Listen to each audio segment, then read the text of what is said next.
शुक्रवार अपराह्न 1 घंटा समय लांजीगढ़ ग्राम पंचायत पंचायत स्तरीय सचेतनता कार्यक्रम अनुष्ठित।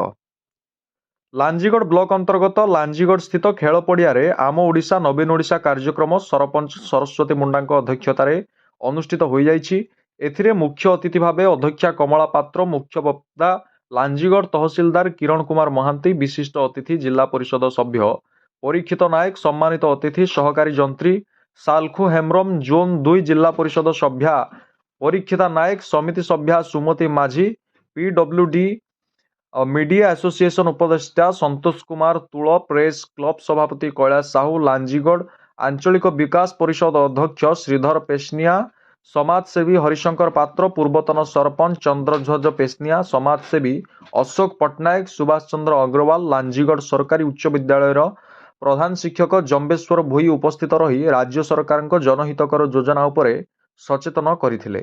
सुशील कुमार बाग मंच परिचालना करथिबा बेले कार्यक्रम ठारे पंचायत कार्यनिर्वाही अधिकारी भीष्म मेहर स्वागत अभिभाषण सहित कार्य उद्देश्य प्रदान करथिले। जोगाण सहायक राजेंद्र कुमार महाकूड़, सीआरपी एमबीके प्रमुख परिचालन रे विभिन्न विभागर कर्मचारी माने सहयोग करथिले। सभा कार्य परे सांस्कृतिक कार्यक्रम होइथिला। कलाहांडी प्रभुरंजन सामल का रिपोर्ट, ज्योति प्रभा न्यूज।